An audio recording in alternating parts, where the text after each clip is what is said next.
ভারতের ইতিহাসে এমন কিছু ব্যক্তিত্ব আছেন যাদের জীবন কেবল তাদের নিজস্ব কৃতিত্বের জন্য গুরুত্বপূর্ণ নয়, বরং একটি সমগ্র সমাজের দিক নির্দেশনা বদলে দেওয়ার জন্যও স্মরণীয়। ডক্টর ভীমরাও রামজি আম্বেদকর তেমনই এক মহান পুরুষ, যিনি জাতি, ধর্ম, শ্রেণী ও অস্পৃশ্যতার বিভেদের বিরুদ্ধে সংগ্রাম করেছেন এবং এক নতুন ভারত গঠনের ভিত্তি স্থাপন করেছেন। তিনি শুধু ভারতের সংবিধান রূপকারী নন, তিনি ছিলেন এক সমাজ সংস্কারক, অর্থনীতিবিদ, রাজনীতিবিদ এবং দলিত আন্দোলনের এক মহানায়ক। তার জীবন শুরু হয়েছিল সমাজের এক অবহেলিত ও নিপীড়িত সম্প্রদায়ের সন্তান হিসেবে, কিন্তু অদম্য ইচ্ছাশক্তি, কঠোর পরিশ্রম এবং অসীম প্রতিভার বলে তিনি সমস্ত বাধাকে অতিক্রম করে হয়ে উঠেছিলেন স্বাধীন ভারতের অন্যতম প্রধান নেতা। জাতিভেদ প্রথা শৃঙ্খল থেকে মুক্তি পেতে হলে শিক্ষা ও সামাজিক পরিবর্তনের প্রয়োজনীয়তা তিনি সবচেয়ে বেশি উপলব্ধি করেছিলেন। ডক্টর আম্বেদকরের সংগ্রামী জীবন আমাদের শেখায় যে মানুষ যদি আত্মবিশ্বাসী হয় তাহলে কোনো প্রতিকূলতা তাকে দমিয়ে রাখতে পারে না। তার শৈশব, শিক্ষা, সমাজের প্রতি সংগ্রাম, সংবিধান রচনা ও ধর্ম পরিবর্তনের ঘটনা কেবল ইতিহাসের অংশ নয়, এটি সমগ্র মানবতার জন্য এক মূল্যবান শিক্ষার উপকরণ। এই ভিডিওটিতে আমরা ডক্টর আম্বেদকরের সেই জীবনগাথা তুলে ধরব যা আজও লক্ষ লক্ষ মানুষের জন্য অনুপ্রেরণা। ডক্টর ভীমরাও রামজি আম্বেদকর জন্মগ্রহণ করেন 1891 সালের 14 এপ্রিল মধ্যপ্রদেশের একটি ছোট্ট শহর মাহুতে। তার পিতা রামজি মালোজি সাকপাল ছিলেন ব্রিটিশ ভারতীয় সেনাবাহিনীর একজন সুবেদার।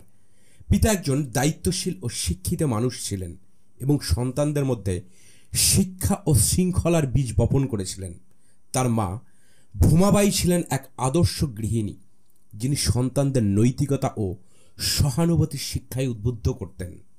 আম্বেদকর জন্মেছিলেন একটি মাহার সম্প্রদায়, যেটি তৎকালীন হিন্দু সমাজে অস্পৃশ্য হিসাবে গণ্য হতো। সমাজ তাদের এমনভাবে প্রত্যাখ্যান করত যে জল খাওয়ার অধিকার, মন্দিরে প্রবেশ, সাধারণ রাস্তা দিয়ে চলার মতো মৌলিক অধিকারও তাদের ছিল না। ছোটবেলা থেকেই ভীমরাও এসব বৈষম্য ও অবমাননার মুখোমুখি হন। একদিকে ছিল পিতার সামরিক শৃঙ্খলা ও শিক্ষার প্রতি আগ্রহ, অন্যদিকে ছিল সমাজের অবজ্ঞা ও নিষ্ঠুর আচরণ। ছোটবেলায় তিনি যখন স্কুলে যেতেন তখন তাকে আলাদা বসতে হতো, অন্যদের থেকে দূরে, এমনকি তার জন্য আলাদা স্লেট ও বই রাখা হতো, কারণ শিক্ষকরা বিশ্বাস করতেন তার ছোঁয়ায় জিনিস অপবিত্র হয়ে যাবে। স্কুলে জল খাওয়ার সময়ও তাকে অন্য কারো সাহায্য নিতে হতো, কারণ কুয়ো থেকে জল তুলতে বা কল ছুঁতে তিনি পারতেন না। অনেক সময় জল না পেয়ে তাকে তৃষ্ণার্ত অবস্থায় দিন কাটাতে হতো। একবার তার পিতা তাকে আত্মীয়ের বাড়ি পাঠিয়েছিলেন। যাত্রাপথে তাকে এবং তার ভাইদের এক ঘোড়ার গাড়িতে তোলা হয়েছিল, কিন্তু চালক যখন জানতে পারেন তারা অস্পৃশ্য অর্থাৎ ছোট জাত, তখনই তাদের রাস্তায় ফেলে চলে যান। রোদে পুড়ে খিদের জ্বালায় তারা ঘন্টার পর ঘন্টা দাঁড়িয়েছিল। এই অভিজ্ঞতা তার মনে গভীর ক্ষতের মতো থেকে গিয়েছিল। তবে তার পিতা রামজি ছিলেন এক ব্যতিক্রমী মানুষ। তিনি জানতেন শিক্ষাই হলো জাতিভেদের শৃঙ্খল থেকে মুক্তির একমাত্র উপায়। তিনি তার সন্তানদের জন্য সম্ভাব্য সব সুযোগ তৈরি করতে চেষ্টা করেছিলেন। পিতার উৎসাহে ভীমরাও লেখাপড়ার প্রতি প্রবল আগ্রহী হয়ে ওঠেন। তার শৈশব কেটেছিল একদিকে দারিদ্র ও অবজ্ঞার কষাঘাতে, অন্যদিকে লেখাপড়ার প্রতি ছিল তার অদম্য আগ্রহ।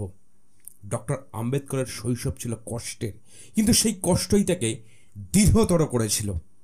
পরিবার থেকে পাওয়া নৈতিক শক্তি, পিতার শিক্ষার প্রতি উদ্দীপনা আর সমাজের অমানবিক আচরণ, এই সব কিছু মিলিয়ে ভীমরাওয়ের মধ্যে গড়ে উঠেছিল এক অপরাজেয় মনোবল।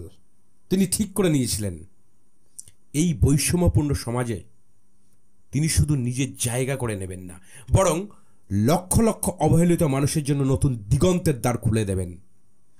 ভীমরাও আম্বেদকরের শিক্ষা জীবন সুখের ছিল না। কাটা ভর্তি রাস্তার মধ্যে দিয়ে তাকে শিক্ষা অর্জন করতে হয়েছিল, যেখানে প্রতিটি ধাপে তাকে বর্ণ বৈষম্য, অবমাননা ও সামাজিক অবজ্ঞার বিরুদ্ধে প্রতিনিয়ত লড়াই করতে হতো। প্রাথমিক বিদ্যালয়ে পড়ার সময় থেকেই তাকে অস্পৃশ্য হিসেবে নানা রকমের মানসিক ও শারীরিক নির্যাতনের সম্মুখীন হতে হয়। স্কুলে অন্য ছাত্রদের থেকে আলাদা করে বসতে হতো তাকে, বই খাতা স্পর্শ করতে দেওয়া হতো না। শিক্ষকরা অনেক সময় তাকে পড়াতেনই না, কেবল ক্লাসে বসে থাকতে হতো। এমনকি জল খাওয়ার সময় অন্য কারো সাহায্যের অপেক্ষা করতে হতো তাকে, কারণ তিনি কুয়ো বা কলের জল নিজে নিতে পারতেন না।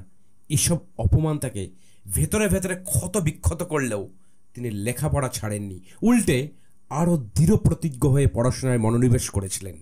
1907 সালে ম্যাট্রিকুলেশন পরীক্ষায় উত্তীর্ণ হয়ে তিনি এক বিরল দৃষ্টান্ত স্থাপন করেন, কারণ তৎকালীন সময় কোনো মাহার ছেলের এতদূর পড়ালেখা করা ছিল প্রায় অকল্পনীয়। এরপর তিনি বোম্বের এলফিনস্টোন কলেজে ভর্তি হন। সেখানে তাকে সহ্য করতে হতো জাতপাতের ঘৃণ্য চর্চা, হোস্টেলে আলাদা থাকার ব্যবস্থা, খাবারে বৈষম্য, পাঠ্য সামগ্রী ভাগ করে না দেওয়া ইত্যাদি। কিন্তু এসবের কিছুই তাকে দমিয়ে রাখতে পারেনি।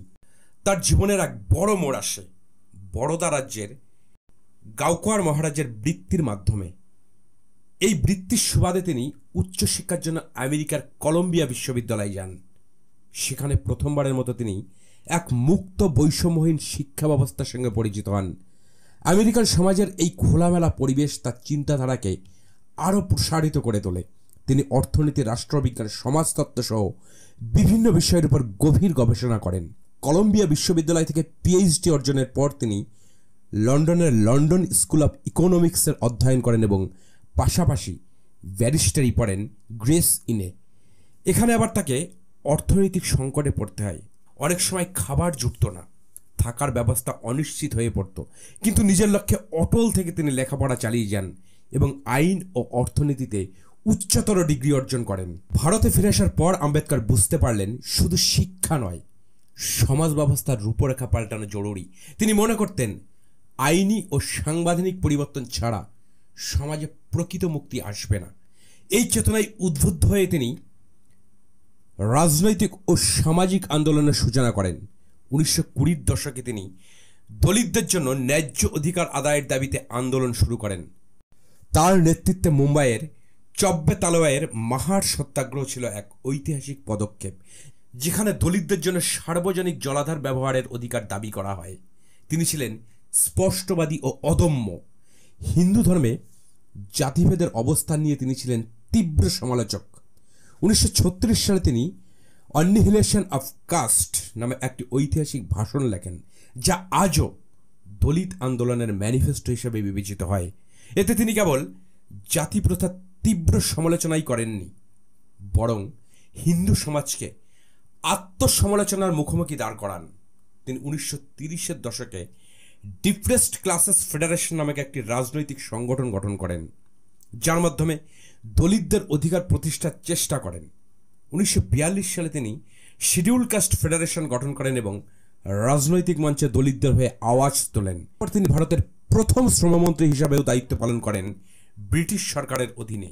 শ্রমিক অধিকার, শ্রমিকদের কাজের সময়সীমা, শ্রমিকদের হেলথ স্কিমে নিয়ে আসা বীমা ব্যবস্থা, সব ক্ষেত্রেই তিনি যুগান্তকারী সংস্কার আনেন। ভারত স্বাধীন হওয়ার পর তার জীবনের সবচেয়ে গুরুত্বপূর্ণ অধ্যায় শুরু হয়। তিনি হন ভারতের সংবিধানের রচয়িতা ও সংবিধান সভার খসড়া কমিটির চেয়ারম্যান। তার নেতৃত্বেই ভারতের সংবিধান এমন এক রূপ পায় যা স্বাধীনতা, সাম্য ও ন্যায় বিচারের উপর ভিত্তি করে গঠিত। তিনি সংবিধানে বর্ণভিত্তিক বৈষম্য নিষিদ্ধ করেন, অস্পৃশ্যতাকে অপরাধ হিসাবে চিহ্নিত করেন এবং সংরক্ষণের মাধ্যমে দলিতদের রাজনৈতিক ও শিক্ষাগত অধিকার সুনিশ্চিত করেন। তবে রাজনৈতিক জীবনে তিনি নানা প্রতিকূলতার সম্মুখীন হন। কংগ্রেসের সঙ্গে তার সম্পর্ক ভালো ছিল না। অনেক সময় তার মতের সাথে কংগ্রেসের মতের মিল হতো না। 1951 সালে তিনি মন্ত্রিসভা থেকে পদত্যাগ করেন, কারণ হিন্দু কোড বিল, যার মাধ্যমে নারীর অধিকার প্রতিষ্ঠার চেষ্টা করেছিলেন, তা কংগ্রেস অনুমোদন করেননি। জীবনের শেষ দিকে তিনি উপলব্ধি করেন হিন্দু ধর্মের ভিতর থেকে জাতিভেদ নির্মূল করা কঠিন। তাই তিনি বহুদিনের মানসিক প্রস্তুতির পর 1956 সালে লাখো লাখো অনুগামীকে নিয়ে বৌদ্ধ ধর্ম গ্রহণ করেন। তিনি বিশ্বাস করতেন বৌদ্ধ দর্শনই দলিতদের জন্য সম্মানজনক জীবনযাত্রার পথ খুলে দিতে পারে। তার এই পদক্ষেপ ছিল এক মহান সামাজিক বিপ্লব। ডক্টর ভীমরাও আম্বেদকর শুধুমাত্র ভারতের সংবিধানের রচয়িতা নন, তিনি ছিলেন এক মহান চিন্তাবিদ, সমাজ সংস্কারক ও বৈষম্য বিরোধী আন্দোলনের পথপ্রদর্শক। তার জীবন এক অবিচল সংগ্রামের প্রতিচ্ছবি, যেখানে শিক্ষা, আত্মবিশ্বাস ও পরিশ্রমের মাধ্যমে তিনি শত বাধাকে অতিক্রম করেছেন। তিনি একবারও পরাজয় স্বীকার করেননি, বরং প্রতিটি বাধাকে নতুন চ্যালেঞ্জ হিসাবে গ্রহণ করেছেন এবং সমাজকে পরিবর্তনের দিকে এগিয়ে নিয়ে গেছেন। ডক্টর আম্বেদকর বিশ্বাস করতেন প্রকৃত স্বাধীনতা কেবল রাজনৈতিক স্বাধীনতার মধ্যেই সীমাবদ্ধ নয়, বরং এটি সামাজিক ও অর্থনৈতিক সাম্যের মধ্যেও অর্জিত হতে হবে। তিনি জানতেন কেবল আইন প্রণয়নের মাধ্যমেই বৈষম্য দূর করা সম্ভব নয়, বরং সাধারণ মানুষের মধ্যে সচেতনতা তৈরি করতে হবে, তাদের আত্মবিশ্বাস ফিরিয়ে দিতে হবে এবং তাদেরকে নিজেদের অধিকারের জন্য লড়াই করতে শেখাতে হবে। তাই তিনি তার সারা জীবন সামাজিক সংস্কার এবং শিক্ষার প্রসারের জন্য উৎসর্গ করেছিলেন। আজ আমরা যদি একটি সততা ও ন্যায়ভিত্তিক সমাজ গঠন করতে চাই, তবে আমাদের ডক্টর আম্বেদকরের আদর্শকে অনুসরণ করা জরুরি। তার সংগ্রাম, তার দৃষ্টিভঙ্গি এবং তার আদর্শ আজও বিশ্বের বহু প্রান্তে নিপীড়িত ও বঞ্চিত মানুষের জন্য অনুপ্রেরণা হয়ে আছে। সমাজে বিদ্যমান অন্যায় ও বৈষম্যের বিরুদ্ধে লড়াই করার জন্য তার শিক্ষা ও দর্শন আমাদের দিক নির্দেশনা দিতে পারে। ডক্টর আম্বেদকর প্রমাণ করে গেছেন যে প্রকৃত ক্ষমতা জ্ঞানের মধ্যে নিহিত। তিনি একবার বলেছিলেন, শিক্ষিত হও, সংগঠিত হও, সংগ্রাম করো। এটি শুধুমাত্র একটি উক্তি নয়, এটি এক বিশাল আন্দোলনের মূল মন্ত্র। তিনি দেখিয়েছেন শিক্ষা শুধু ব্যক্তিগত উন্নতির জন্য নয়, বরং সমাজের পরিবর্তনের জন্যও এক শক্তিশালী হাতিয়ার। আমরা যদি সত্যিই ডক্টর আম্বেদকরকে শ্রদ্ধা জানাতে চাই, তবে আমাদের তার দেখানো পথ অনুসরণ করতে হবে। শিক্ষা, সমতা ও মানবাধিকারের জন্য তার সংগ্রাম শুধু ভারতের ইতিহাসেই নয়, সমগ্র বিশ্বেই এক অনন্য উদাহরণ হয়ে থাকবে। তিনি আমাদের শিখিয়েছেন জন্ম দ্বারা কেউ ছোট বা বড় হয় না, বরং মানুষ তার কর্ম ও জ্ঞান দ্বারা মহান হয়ে ওঠে। তাই আসুন আমরা তার আদর্শকে বুকে ধারণ করি, সমাজ থেকে বৈষম্য শেকল ছিঁড়ে ফেলি এবং একটি সত্যিকারের সমান ভিত্তিক সমাজ গঠনের পথে এগিয়ে যাই। তাহলেই তার প্রতি প্রকৃত শ্রদ্ধা জানানো হবে।